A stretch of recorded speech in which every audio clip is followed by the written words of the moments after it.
नमस्कार, आप देख रहे हैं डीए न्यूज का कार्यक्रम चर्चा है। मैं शकील साजिद। शुरुआत बॉलीवुड से।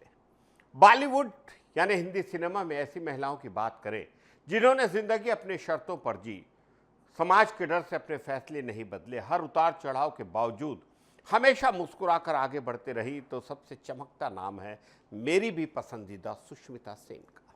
आज सुष्मिता 50 साल की हो चुकी है, लेकिन उनकी शान, उनका अंदाज, उनकी स्ट्रांग पर्सनालिटी आज भी ऐसी है जैसे वो मिस यूनिवर्स के दिनों में थी। 19 नवंबर 1975 को हैदराबाद में एक बंगाली फैमिली में पैदा हुई सुष्मिता के घर का ग्लैमर इंडस्ट्री से कोई लेना देना नहीं था। उनके पिता एयरफोर्स में विंग कमांडर और माँ ज्वेलरी डिजाइनर भी थी। 16 साल की उम्र तक उन्हें अंग्रेजी बोलना तक ठीक से नहीं आया, लेकिन उन्होंने खुद मेहनत करके न केवल ये भाषा सीखी, बल्कि कुछ ही सालों में वो दुनिया के सबसे प्रतिष्ठित प्रतियोगिता के मंच पर खड़ी थी। 94 में उन्होंने मिस्टर इंडिया कॉन्टेस्ट जीता और उसी साल मिस यूनिवर्स में भारत को रिप्रेजेंट किया। वो पहली भारतीय महिला बनी जिसने मिस यूनिवर्स का ताज अपने नाम किया और उसी दिन से उनकी जिंदगी की दिशा बदल गई। मिस यूनिवर्स बनने के बाद उन्होंने बॉलीवुड में कदम रखा।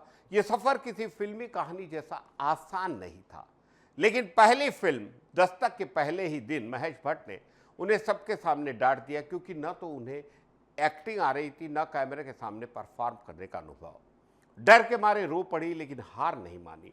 धीरे धीरे उनकी मेहनत ने असर दिखाया और उन्होंने बीवी नंबर 1, आंखें, फिजा, मैं हूं ना और मैंने प्यार क्यों किया जैसी फिल्मों से दर्शकों का दिल जीत लिया। खुद पर कॉन्फिडेंस का आलम ये कि महबूब मेरे गाने की एक लाइन उन्हें पसंद नहीं आई तो उन्होंने लिप सिंक करने से साफ इनकार कर दिया और बाद में कंपोजर को वो लाइन बदलनी पड़ी। सुष्मिता का करियर जितना दिलचस्प, उससे जुड़ी कहानी भी उतनी ही शानदार। बचपन में सलमान खान की जबरदस्त फैन थी और अपने पॉकेट मनी उनके पोस्टर खरीदने में खर्च कर देती थी, लेकिन जब बीवी नंबर 1 की शूटिंग शुरू हुई और सलमान सेट पर देर से आने लगे तो सुष्मिता उनसे नाराज हो गई। बाद में दोनों के बीच बेहद अच्छी दोस्ती हो गई। मैं हूं ना के वक्त सुष्मिता को यह भी नहीं पता था कि उनके हीरो शाहरुख खान होंगे। फराह खान ने उन्हें सिर्फ फिल्म के लिए बुलाया और जब उन्होंने सेट पर शाहरुख को देखा तो खुद भी हैरान हो गई। एक और विवादित किस्सा उस वक्त आया जब फिल्म चिंगारी की शूटिंग के दौरान भावुक होकर उन्होंने आरोप लगाया कि एक सीन में मिथुन चक्रवर्ती ने उन्हें गलत तरीके से छुआ। हालांकि डायरेक्टर ने इसे गलत फहमी बताया और सुष्मिता ने ज्यादा चर्चा नहीं की। इतना ही नहीं, बीवी नंबर 1 में सुष्मिता के साथ काम करने के लिए गोविंदा को पहले चुना गया, लेकिन उन्होंने सिर्फ इसलिए फिल्म छोड़ दी क्योंकि वे सुष्मिता के साथ काम नहीं करना चाहते थे। सुष्मिता की लव लाइफ भी हमेशा लाइमलाइट में रही। विक्रम भट्ट, रणदीप हुड्डा, वसीम अकरम, ऋतिक, भसीन, मुदस्सर अजीज, मॉडल रहमान शाल और 2022 में बिजनेसमैन ललित मोदी के साथ उनके रिश्तों की खूब चर्चा हुई। ललित मोदी के साथ तस्वीरें सामने आते ही कुछ लोगों ने सुष्मिता को गोल्ड डिगर तक कह दिया, लेकिन सुष्मिता ने हमेशा की तरह बेहतरीन अंदाज में जवाब देते हुए कहा, मैं गोल्ड से नहीं हीरो से ज़्यादा प्यार करती हूँ और उन्हें खुद खरीदती हूँ। साफ कहा कि जो लोग बिना जाने समझे गासिप करते हैं और ओवर स्मार्ट बनने की कोशिश करते हैं वे उनके लिए महत्व नहीं रखते। जिंदगी का सबसे खूबसूरत और गर्व वाला हिस्सा है उनका माँ बनना। सिर्फ 24 साल की उम्र में उन्होंने अपनी पहली बेटी रीनी को गोद लिया और 2010 में दूसरी बेटी अलीशा को अपने परिवार में शामिल किया। एक सिंगल मदर होकर बिना शादी के बच्चों को गोद लेना उस दौर में आसान नहीं था, लेकिन उन्होंने कानूनी लड़ाई लड़ी और दोनों बेटियों को प्यार से पाला। आज भी सुष्मिता अपनी बेटियों की जिंदगी में सबसे बड़ा सहारा है। लंबे ब्रेक के बाद उन्होंने आर्या सीरीज से शानदार वापसी की और साबित किया कि उम्र सिर्फ एक नंबर है। 50 साल की उम्र में भी उनकी ऊर्जा, फिटनेस और आत्मविश्वास 25 साल के कलाकारों को मात देता है। उनका सफर ये बताता है कि अगर आपके अंदर हिम्मत है और अपने फैसलों पर भरोसा है तो दुनिया की कोई ताकत आपको डिगा नहीं सकती। सुष्मिता एक एक्ट्रेस नहीं, एक सोच, एक प्रेरणा, एक ऐसी महिला है जिन्होंने साबित किया कि जिंदगी अपनी शर्तों पर खूबसूरती से जी जा सकती है और हम इसलिए उनके फैन हैं। जी हाँ, अब बात करते हैं आयरन लेडी की। जी हाँ, हम सब, पूरा हिंदुस्तान जिस महिला का अगर कहना चाहिए अंध भक्त है, फैन है, तो वो है इंदिरा गांधी। भारत की पहली और अब तक की एकमात्र महिला प्रधानमंत्री। आज उनके जन्म दिवस पर पूरा देश उन्हें याद कर रहा है। इंदिरा जी न केवल एक नेता थी बल्कि मजबूत फैसले लेने वाली आयरन लेडी। भारत की राजनीति का रास्ता हमेशा के लिए बदल दिया। 19 नवंबर 1917 को इलाहाबाद में जन्म हुआ। बचपन से ही उनका घर राजनीति के माहौल में रहा। उनके पिता जवाहरलाल नेहरू उस वक्त आज़ादी की लड़ाई में सबसे अव्वल नेताओं में थे। इसी माहौल ने इंदिरा को छोटी उम्र के अंदर ही देश के लिए कुछ करने का जज्बा भर दिया। इंदिरा गांधी की पढ़ाई भारत और विदेश दोनों जगह हुई। उन्होंने विश्व भारती शांति निकेतन और फिर ऑक्सफोर्ड में पढ़ाई की। पढ़ाई के दौरान ही वो अपनी सोच, व्यक्तित्व में और मजबूत होती गई। जब भारत लौटी तब देश आज़ादी की लड़ाई के आखिरी दौर में था। सक्रिय रूप से जुड़ गई। आज़ादी मिलने के बाद अपने पिता जवाहरलाल नेहरू के साथ काम किए और धीरे धीरे राजनीति का हिस्सा बना। इंदिरा जी 1966 में भारत की प्रधानमंत्री बनी। शुरुआत में कई लोगों ने उन्हें गुड़िया कह के हल्के में लिया, लेकिन इंदिरा जी ने अपने काम और फैसलों से साबित कर दिया कि बहुत मजबूत और निर्णायक नेता है। उनके प्रधानमंत्री रहते हुए भारत ने कई बड़े और साहसी कदम उठाए।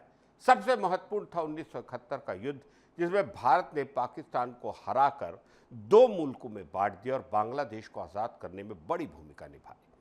ये जीत इंदिरा जी की सबसे बड़ी उपलब्धियों में एक है। इंदिरा जी ने देश को आत्मनिर्भर बनाने के लिए भी कई काम किए। उन्होंने बहुत ज़बरदस्त तरीके से बैंकों का राष्ट्रीयकरण किया ताकि गरीबों और ग्रामीण इलाकों तक बैंकिंग की सुविधाएं पहुंच सके। और आज अगर बैंकिंग हमारे देश की अर्थव्यवस्था की रीढ़ की हड्डी है, तो उसको पूरा अगर किसी को श्रेय जाता है सबसे ज़्यादा तो इंदिरा गांधी को जाता है। हरित क्रांति को उन्होंने आगे बढ़ाया, जिससे देश में अनाज की पैदावार कई गुना बढ़ी। भारत भूख की समस्या से निकलकर खाद्यान्न उत्पादन में आत्मनिर्भर हो गया। इन फैसलों का असर आज भी भारत की अर्थव्यवस्था और खेती पर साफ दिखाई देता है। उनका जीवन सिर्फ उपलब्धियों से भरा नहीं था। कार्यकाल में कई विवाद हुए। बड़ा विवाद 1975 की इमरजेंसी का फैसला। इमरजेंसी 21 महीने तक चली। कई राजनीतिक नेताओं को गिरफ्तार किया गया, अखबारों पर पाबंदी लगी, लोगों के अधिकार सीमित किए गए। इंदिरा जी के जीवन का सबसे विवादित दौर माना जाता है। बाद में चुनाव हुए, इंदिरा जी हार गई, लेकिन कुछ साल बाद फिर 1980 में दमदार तरीके से वे सत्ता में वापस लौटे और दोबारा प्रधानमंत्री बने। इंदिरा जी अपने काम के लिए पूरी दुनिया में जाना जाती थी। उनका आत्मविश्वास, बोलने का तरीका और बड़े फैसले लेने की क्षमता उन्हें बिल्कुल अलग बनाती थी। उनकी मौजूदगी बेहद प्रभावशाली रहती थी अंतर्राष्ट्रीय मंचों पर भी। भारत किसी से कम नहीं है, अपने दम पर आगे बढ़ सकता है। ये इंदिरा जी ने ही पूरे विश्व को दिखाया है और महाशक्तियों को भी ये बता दिया है कि हम किसी से कम नहीं। 31 अक्टूबर 1984 को इंदिरा जी की हत्या कर दी गई। ये भारत के इतिहास का एक दुखद दिन था। सुरक्षा कर्मियों ने की जो ऑपरेशन ब्लू स्टार के बाद नाराज थे। उनकी मृत्यु ने देश को हिला दिया। लाखों लोग सड़क पर आए। भारत ने एक बहुत बड़ी नेता को खो दिया। स्कूलों, कॉलेजों और सरकारी कार्यक्रमों में इंदिरा जी के योगदान पर आज चर्चा हो रही है। इंदिरा जी को आयरन लेडी ऑफ इंडिया कहा जाता है, क्योंकि कठिन से कठिन दौर में भी पीछे नहीं हटती थी। देश के लिए उन्होंने बहुत सारे काम किए। इंदिरा जी की साफ सोच थी भारत को मजबूत, आत्मनिर्भर और दुनिया के साथ सम्मान के साथ खड़े होना। उन्होंने हमेशा बड़े और साहसिक फैसले लिए। इसलिए एक मजबूत नेता के रूप में इंदिरा जी भारत की राजनीति की सबसे महत्वपूर्ण शख्सियतों में से थी। उनकी जिद, उनका साहस और कठिन समय में अडिग रहना उन्हें एक निर्विवाद रूप से अलग पहचान देता है। हम सलाम करते हैं इंदिरा जी को। इंदिरा जी अमर रहे। जी हाँ, एक और बहुत प्यारा सा नाम, जिनकी संगीत का मैं बहुत बड़ा फ़ैन हूँ और आप सब भी मेरे साथ फ़ैन होंगे, सलील चौधरी। सिर्फ संगीतकार नहीं, वे एक साथ गीतकार, पटकथा लेखक, कहानीकार, संगीत संयोजक भी थे। उनका व्यक्तित्व भारतीय कला जगत का एक अनोखा उदाहरण है। उन्होंने फिल्म संगीत के साथ साथ साहित्य और नाट्य लेखन में भी योगदान दिया। उनकी बहुमुखी प्रतिभा ने सर्वकालिक संगीतकारों की श्रेणी में जब एक से एक संगीतकार थे विशिष्ट स्थान दिलाया। सलील दा की संगीत की सबसे बड़ी पहचान थी बंगाल की लोक संवेदना को पश्चिमी शास्त्रीय संगीत, खासकर यूरोपीय हारमोनियम, ऑर्केस्ट्रा और पॉलिश रूसी मेलोडियों के साथ जोड़ना। इस मेल ने संगीत को अत्यंत विशिष्ट बनाया, भारतीय सिनेमा में एक नवाचारी संगीतकार के रूप में उन्हें पहचान दी। वे इप्टा के प्रमुख सदस्य रहे, इस कारण उनके संगीत और लेखन में सर्वहारा वर्ग, सामाजिक सरोहार, संयुक्त संघर्ष और मानवीय मूल्यों की खास झलक मिलती है। कई गीत समाज की समस्याओं और बदलाव की आकांक्षा को दर्शाते हैं। सलील दा भारतीय सिनेमा में सिम्फोनिक स्टाइल ऑर्केस्ट्रेशन लाने वाले शुरुआती संगीतकारों में थे। उनके गीतों में कई स्तरों पे हारमोनिया, कोरस, स्ट्रिंग्स और विंड इंस्ट्रूमेंट एक अनोखा माहौल बनाते थे। ये उस दौर के पारंपरिक फिल्म संगीत से एकदम अलग और नवीन था।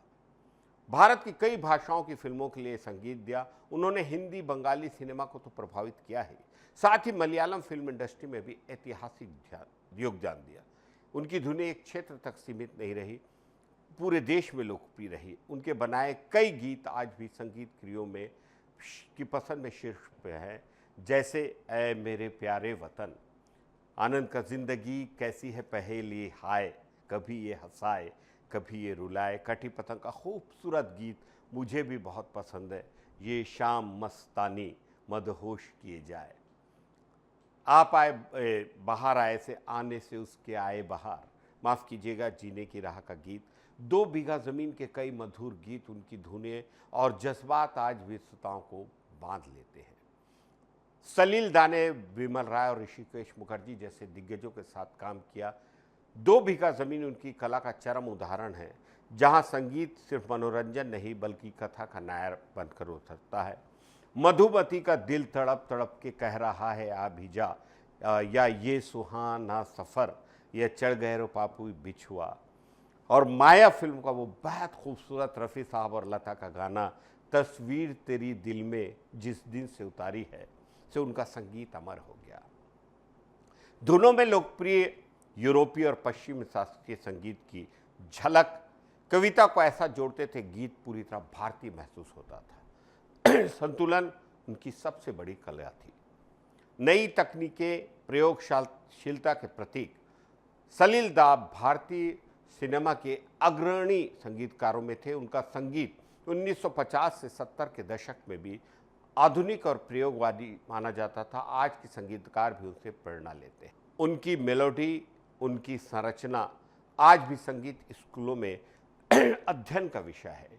ए.आर. रहमान, इलैयाराजा, शंकर जयकिशन सहित संगीतकारों ने सलील दा के काम को प्रेरणा के रूप में स्वीकार किया है। वे भारतीय संगीत में संगीत बुद्धिजीवी, म्यूजिक ऑफ इंटेलेक्चुअल के रूप में याद किए जाते रहेंगे हमेशा। छत्तीसगढ़ के पूर्व मुख्यमंत्री भूपेश बघेल ने कहा कि पहले हर विधानसभा सत्र में नक्सलवाद सबसे प्रमुख मुद्दा होता था। ये बात उन्होंने कही जब नया रायपुर में बनी हमारे छत्तीसगढ़ की नई विधानसभा में उनको बोलने का मौका मिला, या उस अवसर पर उन्होंने कहा उनकी सरकार के 5 वर्ष के कार्यकाल में इस विषय पर एक भी सवाल नहीं उठाया गया, ऐसा उनका कहना है।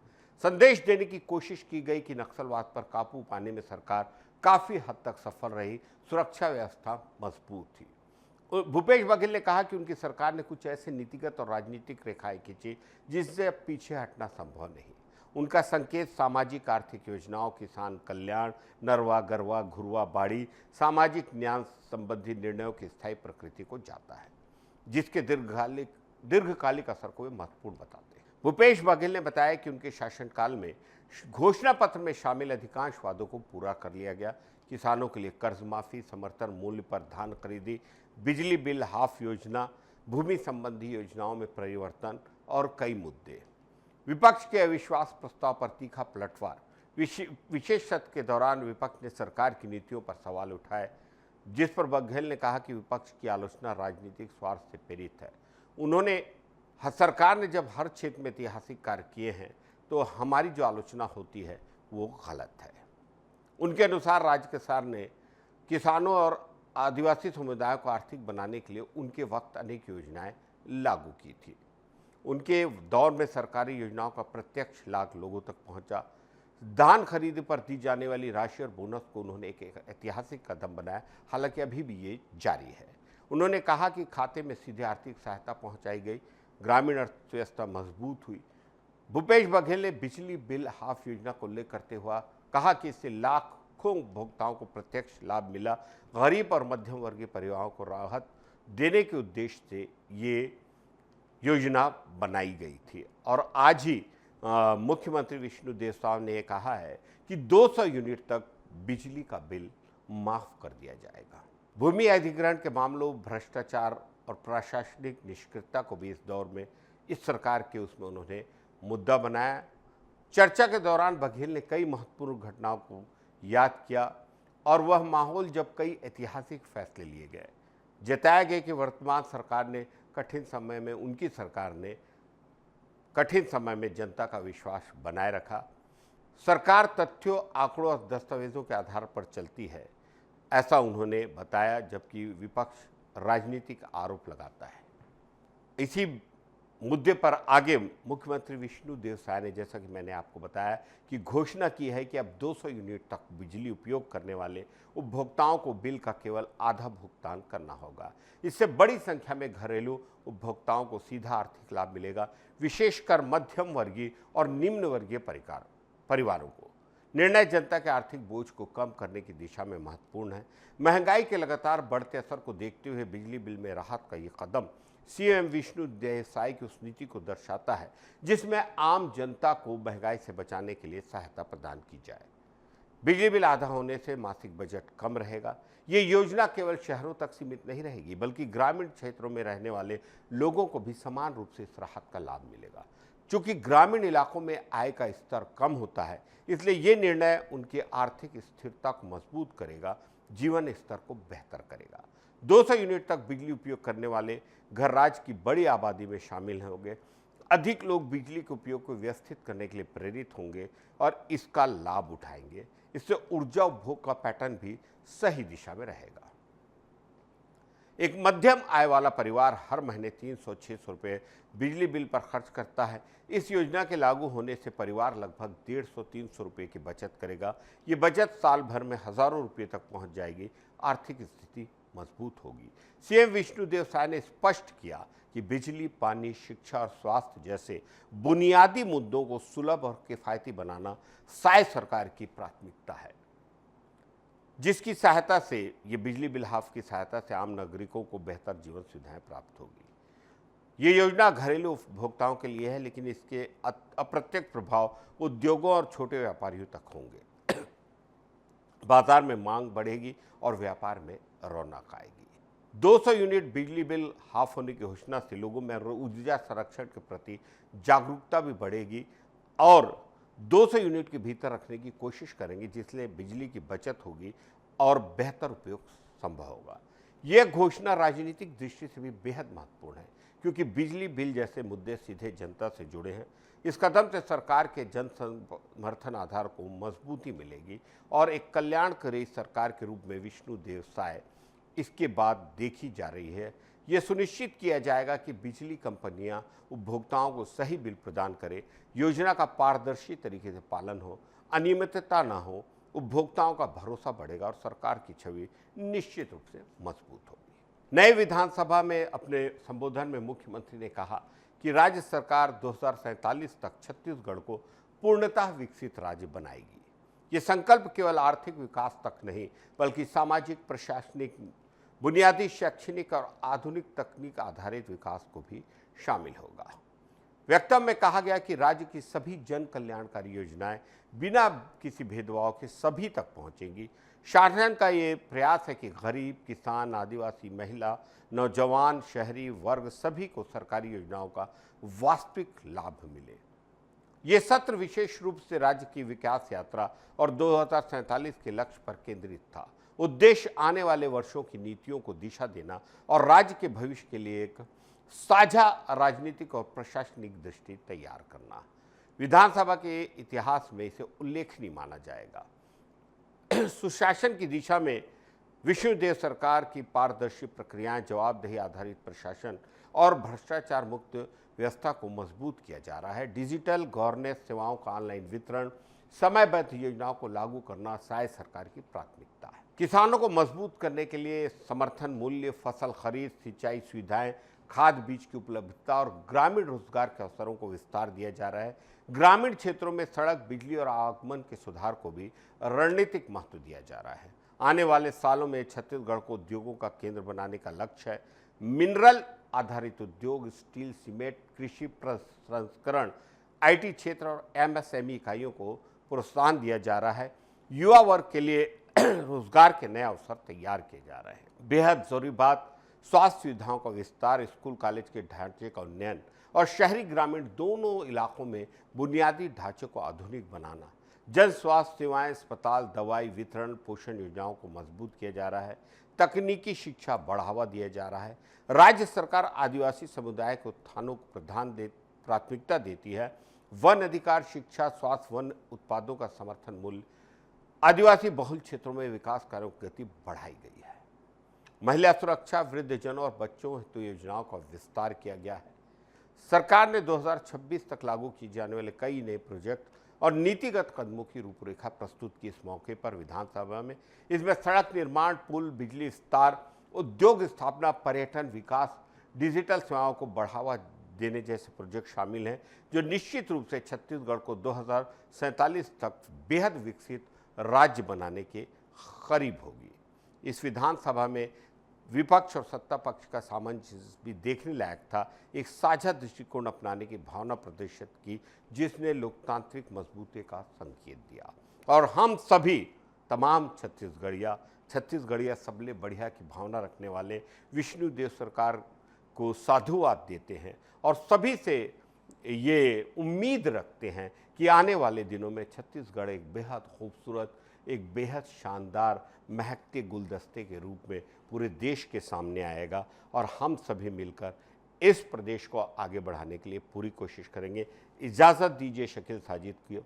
आज के लिए इतना ही। नमस्कार।